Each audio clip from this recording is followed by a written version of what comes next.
और किसानों को उत्पादन लागत से से मिले थे कई मरतबा, और इनके पिताजी 2 मरतबा एमएलए और जौनपुर लोकसभा से एमपी रहे हैं माननीय अर्जुन यादव जी, उनके सुपुत्र हैं। और हमारे जौनपुर में और यादव नेता बाद में पैदा हुए, सबसे बड़ा राजनीतिक घराना यादवों का इन्हीं का है, पहले से और आज से भी। तो अमित यादव जी हमारे बहुत अच्छे साथी हैं, और रूस से इन्होंने एमबीबीएस किया है। एमबीबीएस डॉक्टर भी है, मगर राजनीति में आ गए तो डॉक्टरी नहीं कर रहे, इसलिए डॉक्टर लिखना भी बंद कर दिया, और जिला पंचायत सदस्य भी हैं। तो भारत किसान यूनियन उत्तर प्रदेश के अध्यक्ष हैं, हमारे बहुत अच्छे साथी हैं। साथियों, इसमें कहने की कोई बात नहीं है। हम सभी लोग जानते हैं, हिंदुस्तान के अंदर जो बच्चा पैदा होता है वो भी ये जानता है कि भारत एक कृषि प्रधान देश है। लेकिन पिछले समय से एक ऐसी सरकार आई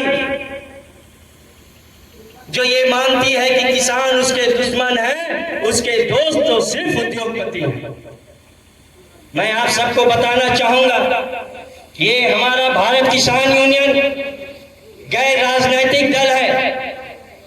ये व्यक्तिगत रूप से हम सभी लोग किसी न किसी राजनीतिक दल से जुड़े हुए हैं, लेकिन मैं एक चीज जरूर कहना चाहूंगा कि हम किसानों का जो दुश्मन है उसका नाम मैं जरूर लेना चाहूंगा, क्योंकि अगर हमें आगे बढ़ना है तो हमें अपने दुश्मन को जानना होगा। और मैं बड़े सावधानी से, बड़ी ईमानदारी से कहना चाहता हूं कि अगर इस देश के किसानों का कोई सबसे बड़ा दुश्मन अगर कोई राजनीतिक दल है तो वो भारतीय जनता पार्टी है। मैं समझता हूं यहाँ पे बैठा हुआ कोई भी शख्स मेरा खिलाफत नहीं करेगा, बल्कि वो समर्थन नहीं करेगा कि मैंने एकदम सही कहा कि हिंदुस्तान के किसानों का अगर कोई दुश्मन है तो वो सिर्फ और सिर्फ बीजेपी है। उद्योगपतियों को साथ देने के लिए आपको मैं कुछ समय पूर्व लेके जाना चाहूंगा कि जहां से माननीय अशरफ खान साहब के दिल में ये आया कि हमें किसानों के लिए संघर्ष करने की आवश्यकता है। आप याद कीजिए, जब इस सरकार ने 3 काले कानून हमारे किसान भाइयों के ऊपर थोपने का प्रयास किया था, हमारे देश के तमाम सारे किसान नेताओं ने, मैंने और माननीय अशरफ खान साहब ने भी उस काले कानून का विरोध किया। नतीजा हुआ, जो घमंडी बीजेपी की सरकार है जिसने आज तक किसी के सामने नहीं झुका, वो पहली बार देश के किसानों के सामने झुका था। ये भारतीय जनता पार्टी की सरकार, ये जो मोदी की सरकार, ये देश के किसानों के सामने झुकी और अडानी और अंबानी के हित के लिए जो किसान बिल लाया था उसको वापस लेना पड़ा। ये हम भारत के लोग हैं, हम स्वर्गीय महेंद्र टिकैत जी को मानने वाले लोग हैं, हम वो लोग हैं जो चौधरी चरण सिंह जी को अपना नेता मानते हैं, हम वो लोग हैं जो श्रद्धेय नेताजी को अपना आदर्श मानते हैं। और हमने ये कसम खाई है कि अगर देश की जो किसान हैं उन्हीं के बेटे हमारी देश की सीमाओं को सुरक्षा भी प्रदान करते हैं। आप देख लीजिएगा, ये जितने भी सेना में अधिकारी हैं, ये जो फौजी हैं, ये ज्यादातर किसी न किसी किसान परिवार से ही संबंध रखते हैं। तो किसान तो इस देश का वो है जो गरीबों के लिए अनाज पैदा कर रहा है, तो साथ ही साथ हमारी जो दुश्मन सीमा है, जो विदेशी हैं, उनसे भी देश को सुरक्षित करने का काम कहीं न कहीं किसानों के साथ है। इसीलिए तो लाल बहादुर शास्त्री जी ने, जो देश के पूर्व प्रधानमंत्री रहे, उन्होंने जय जवान जय किसान का नारा दिया था। जय जवान जय किसान का नारा इसीलिए दिया था क्योंकि किसान और जवान दोनों एक ही परिवार हैं, दोनों का एक ही मकसद है कि किसी भी तरीके से हम अपने देश भारत को आगे ले जाने का प्रयास करते हैं। हमारे यहाँ पे जो बुजुर्ग बैठे होंगे वो जानते विधायक जी हैं कि कैसे आजादी से पहले हमारे पास खाने को अन्न नहीं था। हकीकत थी हमारे देश में भुखमरी थी, गरीबी थी, लेकिन इस देश के जो मेहनत कश किसान थे उन्होंने मेहनत करके जो ये सरकारी गोदाम है उनको खाद्यान्नों से भरने का काम किया।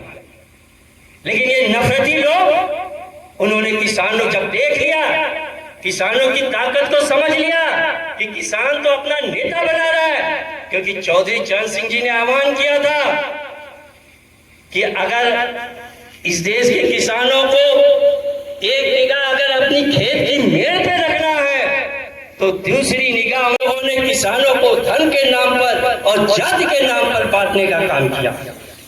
आज हमारा भारत किसान, हम देश के किसानों के अंदर एक फिर से वही भावना जगाएं और इस देश में जो भी धन के नाम पे, जाति के नाम पे दंगा फसाद किया जा रहा है उसको रोकने का काम भारत किसान यूनियन करेगा। आज मैं आप सबके बीच में आया हूं और हमारे ये जो तमाम सारे किसान साथी आए हुए, हम आपके हित की बात सरकार तक पहुंचाने के लिए आए, आपकी लड़ाई लड़ने के लिए आए हैं और देश के किसानों की स्थिति सुधारने के लिए भारत किसान यूनियन काम कर रहा है। हमारे साथ जितने भी जुड़े हुए लोग, बहुत बहुत धन्यवाद देता हूं और मैं उम्मीद करता हूं कि आने वाले समय में हम अपने किसान भाइयों को भारत किसान यूनियन संगठन से जोड़कर एक बड़ी ताकत देने का काम करेंगे कि कभी अगर हमको कोई दिक्कत होती है, देश के किसानों को कोई दिक्कत होती है, कोई समस्या होती है, तो उसके खिलाफ आंदोलन करने के लिए हमें एक बड़ा रास्ता तैयार करना पड़ेगा। मैं आपसे बताना चाहता हूं, क्यों ये जो दुश्मनी मौजूदा सरकार है वो किसानों से दुश्मनी रखती है, उसका एक उदाहरण मैं आपको और देना चाहता हूं। लगभग वही स्थिति आज भी आ गई। आज हमें और आपको बताया, हमें आपको ये समझना होगा और भाजपा के लोगों को समझाना होगा कि भैया ये हिंदुस्तान जो है, ये जो भारत है, ये अंबानी और अडानी की जागीर नहीं है, ये इस देश के किसानों की जागीर है, जिन्होंने इसे अपने खून पसीने से इस देश को बनाया है, वही इस देश के असली मालिक। अंबानी अडानी हमारे देश का भविष्य नहीं तय कर सकते। किसानों का कितना शोषण हुआ है मैं आपको बताना चाहूंगा कि इन्होंने प्रोपेगेंडा किया कि इस देश में 2014 से तो आज एक बहुत बड़ा हिस्सा उनका जो है डीजल के ऊपर होता है। उनकी जो लागत लगती है उसमें डीजल का खर्च ज्यादा है, उस खर्च को कम करने के लिए डीजल पे सब्सिडी दी जाती थी। लेकिन इन लोगों ने प्रोपेगेंडा फैलाया, कहा कि सब्सिडी का जो डीजल है वो नेताओं के स्कॉर्पियो और फॉर्च्यूनर में डाला जाता है। ये भी अफवाह फैलाया कि जो सब्सिडी का डीजल है उससे टेलीकॉम कंपनियां अपने टावर चला रही हैं। फैलाया गया था कि नहीं फैलाया गया था? और उन्होंने ये कहकर कि हम सब्सिडी हटा देंगे तो डीजल सस्ता हो जाएगा, कहा था कि नहीं कहा था? लेकिन आज हकीकत देखिए कितना इस देश के लोगों को गुमराह किया गया। सब्सिडी तो हटा दी गई, लेकिन कहां कम होना, उससे तो दुगना दाम चला गया, तिगुना दाम चला गया। तो हमें और आपको इससे जागरूक करना है। ये जो हमारा हक है उसे हमको लेना पड़ेगा। ये लोग कहते हैं, ये अफवाह फैलाते हैं कि उद्योगपतियों के टैक्स से सरकार चलती है। तो मेरे भाई मैं आपको बताना चाहूंगा कि किसान भी उद्योगपतियों से कम टैक्स नहीं देता है, केवल देखने का नजरिया होना चाहिए। अगर उद्योगपति एक टीवी बना के बेचता है तो उस पे सरकार एक बार टैक्स पाती है, यही होता है ना। लेकिन किसान का जो उत्पाद है, अगर आप देख लीजिए गेहूं है, जब गेहूं की सरकार किसान से खरीदती है तब भी उस पे टैक्स कमाती है। और जब वो गेहूं सरकार से कोई दूसरा व्यापारी खरीदता है तब भी सरकार उस पर टैक्स कमाती है। जब उस गेहूं को एक व्यापारी से दूसरा आटा मिल वाला खरीद के ले जाता है फिर उस पर सरकार टैक्स कमाती है। और जब वो आटा मिल वाले से आटा कोई ब्रेड बनाने वाली कंपनी लेके जाती है तो फिर से सरकार टैक्स कमाती है। और जब वो ब्रेड कोई सैंडविच बनाने वाला दुकानदार अपने यहाँ खरीद के लाता है तो उसी गेहूं पे फिर से टैक्स सरकार कमाती है।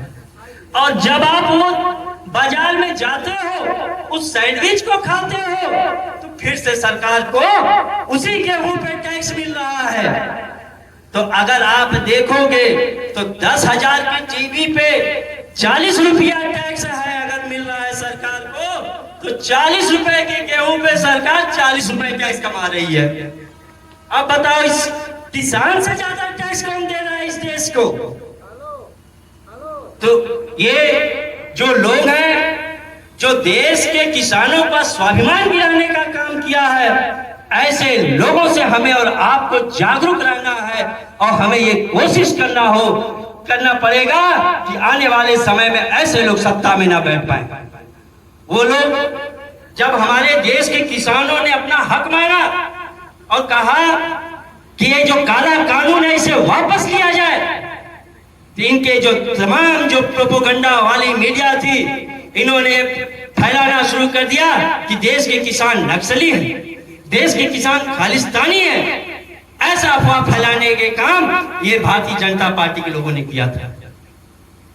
मैं समझता हूं कि हमें और आपको सबको इस बात को ध्यान रखना होगा और जब तक हम किसानों का ख्याल नहीं रखेंगे तब तक हम अपने देश को आगे नहीं बढ़ा सकते। बहरहाल मैं समझता हूं कि आज बहुत ढेर सारी बातें हो गई हैं और फिर हमारा संगठन चाहेगा तो हम लोग जरूर आएंगे, बैठेंगे, बातचीत करेंगे और क्षेत्र के किसानों की जो समस्याएं हैं उनको लेकर आगे संघर्ष करने का रास्ता हम लोग तय करेंगे। आज इन्हीं सब चंद बातों के साथ मैं आपसे विदा लेता हूं। जय किसान, जय हिंदुस्तान। धन्यवाद।